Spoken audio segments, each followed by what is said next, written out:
용산국제업무지구와 연계를 해서 미래 먹거리를 창출하겠다라고 하면서 용산전자상가에 대한 이 조감도를 멋들어지게 공개를 했습니다. 그래서 좀 자세하게 내용을 좀 보게 되면요. 일단 용산국제업무지구에 대해서는 작년 7월 26일 오세훈 시장이 용산국제업무지구 구상이라는 프리젠테이션을 통해서 이 국제업무지구는 내년에 이 기반시설 공사 착공에 들어간다는 스케줄이 이미 공개가 되어 있는 상황이고요.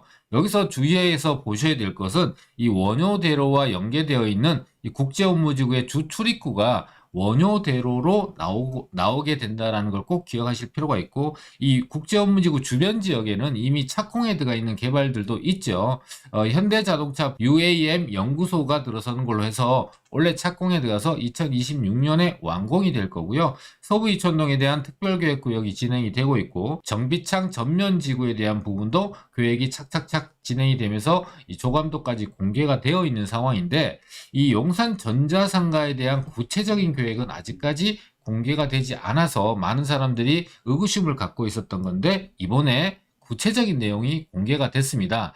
일반적으로 이렇게 서울에서 아주 요충지에 대규모 업무지구가 개발이 된다라고 하면은 많은 분들이 관심을 갖고 또 여기를 투자하고 싶은 분들이 막 집중이 돼서 모여드는 것이 일반적인 현상이잖아요. 그렇죠. 당연하죠. 근데 왜 용산은 이렇게 사람들이 반응이 없거나 또는 찾아와서 투자를 해볼 생각을 하고 있지 않은 거죠? 용산에서는 일단 비싸다라고 생각하는 사람들이 많을 것 같고, 네. 저렴한 금액으로 내가 살 수 있는 게 있을까라고 생각 자체를 안 하다 보니까 용산 쪽으로 발길이 잘 안 오는 것 같아요. 근데 최근에 용인의 뭐 반도체 클러스터도 그렇고, 난리 났죠. 그다음에 또 평택에도 뭐가 있죠? 최근에 그 삼성 반도체 이제 캠퍼스가 평택에서 만들어지다 보니까 그쪽 반도체 하면은 사람들이 이제 돈 된다라고 생각을 해서 막 내려가는데, 거기에 이제 대통령 공약사항이었던 지제역에 GTX A까지 연장을 하겠다라는 그 공약을 과거에 발표를 했었단 말이죠. 그래서 지제역 주변에 미니 신도시를 만든다고 해서 거기에 있는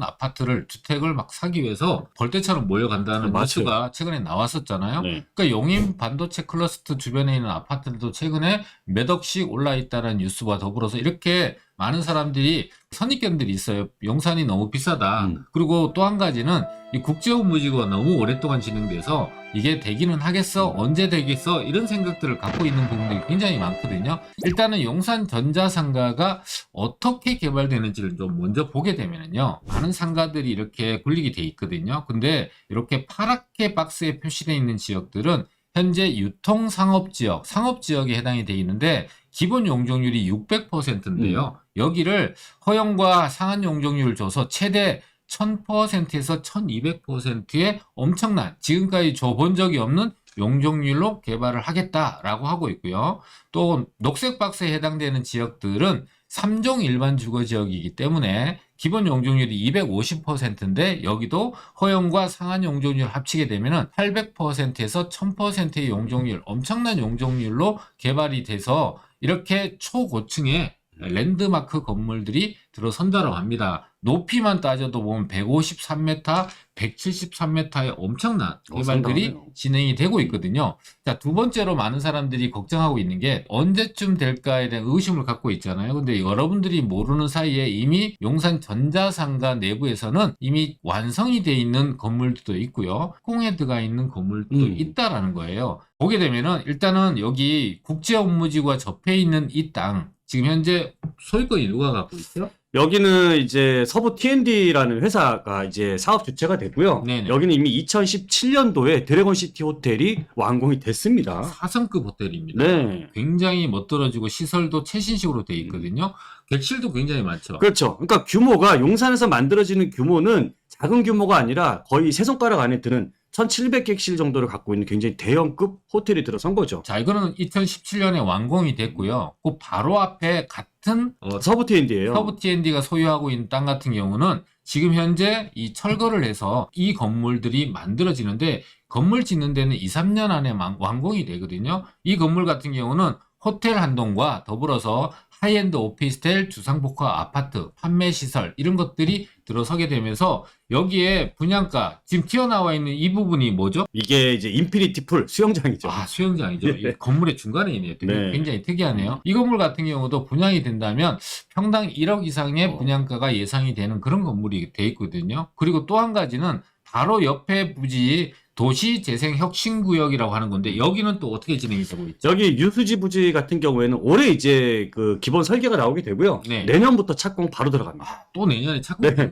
네. 자, 이렇게 우리 시청자분들이 잘 모르는 사이에 전자상가는 완공이 돼 있는 것도 있고 착공에 바로 들어가고 있는 것들이 있다는 거죠. 그리고 지금 현재 완공이 되고 착공이 돼서 계획이 확정되어 있는 곳도 있는데 전자랜드 빨갛게 표시되어 있는 거는 소유권이 누가 갖고 있죠? 여기는 SYS 홀딩스라는 회사가 갖고 있습니다. 주식회사 SYS. 네. 그러면 이렇게 12동은 아까 텍사스 서브 T&D. 서브 T&D가 갖고 예. 있다고 그랬죠? 그리고 낮은 11동하고 19동, 20동은 누가 갖고 있죠? 여기 이제 기존부터 갖고 있던 주식회사 낮은산업이 갖고 있는 필지입니다. 14동은요? 14동은 이게 2021년도 말에 현대가 이 땅을 매입을 했죠. 아, 그리고 15동과 17, 18동이 같은 색깔이네요. 네, 요 색깔은 이제 최근에 2023년도 올해 네오밸류라는 회사가 인수를 했습니다. 아, 그리고 여기 녹색은 농협이 네. 소유권을 갖고 있거든요. 자, 이렇게 우리가 보통 개발을 하게 되면은 조합 방식의 여러 소유자들이 모여서 어떤 개발을 하게 되면은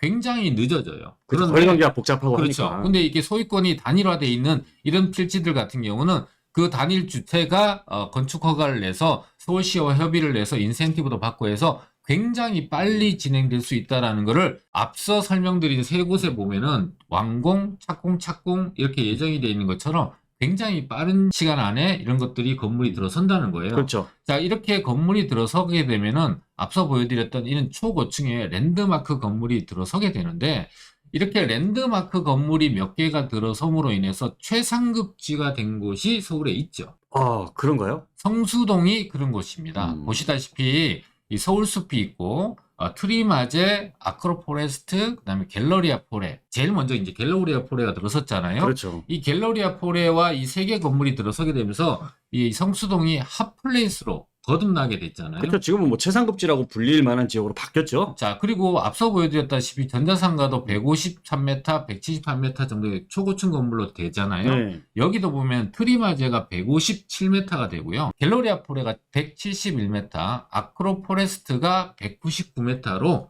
굉장히 높은 용적률로 개발이 됐고요. 여기는 그렇게 이 초고층 건물들이 개발이 됐는데 분양가와 대비해서 현재 가격이 차이가 굉장히 많이 날 정도로 높아졌거든요. 갤러리아 포레 같은 경우는 90평 같은 경우 40억에 분양이 됐는데 지금 최근에 거래된 실거래가를 보면은 88억에 거래가 됐고요. 트리마제는 57평이 22억에 그리고 지금 현재는 48억. 아크로포레스트 같은 경우도 56평형이 28억에 분양을 했는데 67억 5천만 원의 실거래가를 찍었고요. 최초의 분양가 같은 경우는 평당 한 4,500에서 4,700만 원 정도의 분양이 된 건데 지금 이거를 현재 실거래 가격으로 평당가로 나눠보니까요. 9,800만 원, 8,500만 원, 1억 2천만 원 정도의 2배에서 3배 정도의 가격 상승이 동반이 되어 왔다는 거예요. 물론 이 지역들은 처음에 분양을 할 때 미분양이 났었는데 그 이후에 전부 다 매각이 됐고 가격이 올랐다라는 것을 볼 수가 있고요. 또 이렇게 주변에 직접적으로 개발되는 랜드마크 건물들도 가격이 굉장히 높아졌지만은 주변에 이 성수동이 핫플레이스가 되면서 인스타나 SNS에 사진을 올릴 수 있는 예쁜 카페들이 들어서면서 성수동 일대의 단독주택을 포함한 땅 가격들이 엄청나게 오른 거예요. 어떻게 올랐냐를 보게 되면요. 2014년에 단독주택 한 88평 정도 되는 땅이 24억에 실거래가 됐거든요. 네. 근데 2021년에 86억. 그러니까 이걸 평당가로 나눠보니까요.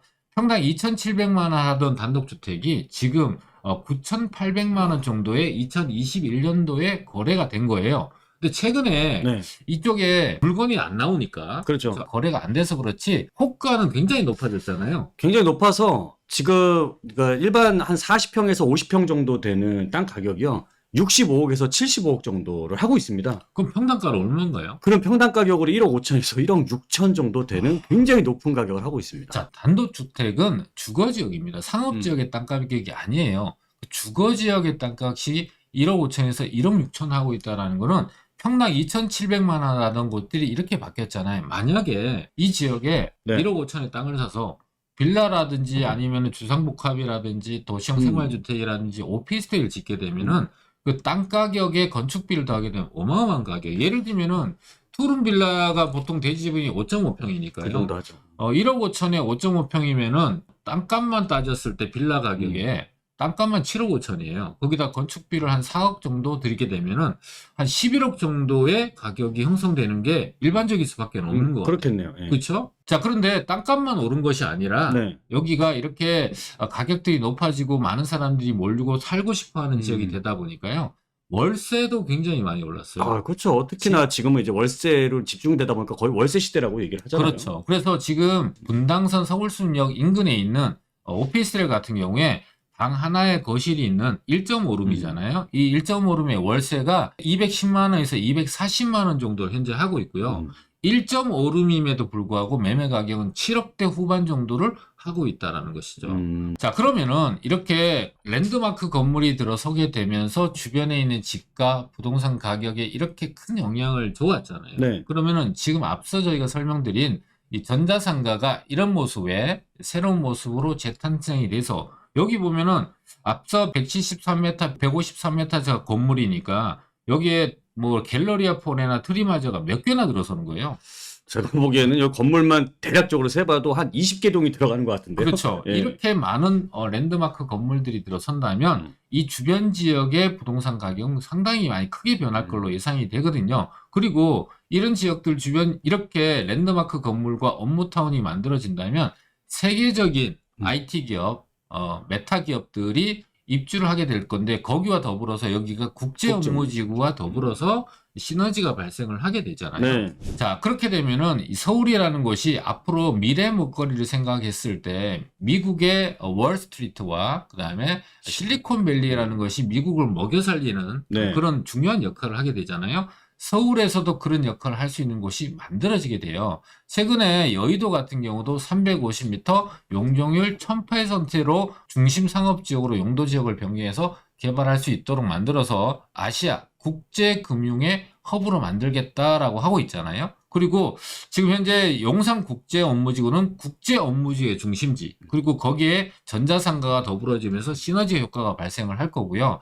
서울역 같은 경우는 GTX 2개와 신안산선, 신분당선 포함해서 기존에 있는 지하철까지 합치게 되면 총 10개 노선이 한 지하철역에 집중이 되는 국가중앙역이 만들어지게 되는 거고요. 그리고 지금 현재 광화문 일대 같은 경우는 고궁, 이런 우리나라의 고유한 문화와 발달되어 있는 현대 문화가 어우러져 있는 국제 교류 중심지로 발전을 하게 되면서 광화문 일대부터 여의도까지 연결되는 곳이 앞으로 우리나라의 미래 먹거리를 책임지는 그런 지역으로 발전하는 큰 밑그림 안에서 지금 현재 용산 전자상가가 개발되는 것이다 라고 이해하시면 좋을 것 같아요. 갑자기 이거 딱 보니까 국가 중심 축에 국가자가 많이 들어가잖아요. 네. 가슴이 뜨거워지는 것 같아. 자, 이런 데를 완성이 되고 뭔가 실제로 눈에 보는 건물들이 들어서게 되면은 그때는 이미 우리 시청자분들의 기회가 많이 사라지게 되고 굉장히 높은 가격으로 투자를 할 수밖에 없는 그런 상황으로 변해버리잖아요. 자, 그런데 이렇게 초고층 건물들과 국제업무지구 드래곤시티는 이미 완성이 되어 있고요. 자, 그러면 성수동의 사례라든지 판교 사례를 보게 되면 이렇게 업무지구가 발달되는 지역 내 안에도 먹고 놀고 즐길 거리가 만들어지게 되겠지만 지하와 지상 공간을 입체적으로 공간이 돼서 그 주변에 가로 상권들도 굉장히 발달을 하면서 특화되어 있는 거리로 만들어지게 되거든요. 지금 이 전자상가 앞쪽에 있는 곳이 이 대로변이 원효대로고요. 이 원효대로의 사거리가 이 원효 2가 사거리거든요. 네. 여기에 보면은 가로변을 따라서 빨갛게 표시된 지역들이 상업지역으로 용도지역이 형성이 되어 있는 곳이고 여기 지역들 같은 경우도 지금 현재는 굉장히 낡고 노후된 건물들이 위치를 하고 있지만 이런 지역들이 건물 하나, 두 개씩, 두 개, 세 개가 합쳐져서 건물들이 만들어지게 되고 성수동처럼 또는 연트럴파크처럼 홍대 주변처럼 이렇게 가로 상권들이 활성화되게 되면 이 지역들에 대한 부동산의 영향도 대단히 클 걸로 예상이 됩니다. 그래서 저희가 이번 주 금요일과 토요일에 세미나를 통해서 투자금 2억 내외 정도로 이 지역, 우리나라의 미래 먹거리를 책임질 곳에 그 내용들을 그 세미나에 담아서 우리 시청자분들한테 알려드릴 예정이니까 언제 될까 어떻게 될까 이거를 고민해서 계속 시간을 끌 문제가 아닌 것 같아요. 이제 사업에 착수되는 지역들이 대단히적으로 지금 증가를 하고 있는 상황이다 보니까 우리 시청자분들도 이번 세미나는요 시간을 반드시 내셔갖고 참석을 하시면 정말 아직까지는 저렴하게 들어갈 수 있는 기회들 잡을 수 있으니까 이 시간을 좀 잘 활용을 해 보셨으면 좋을 것 같습니다.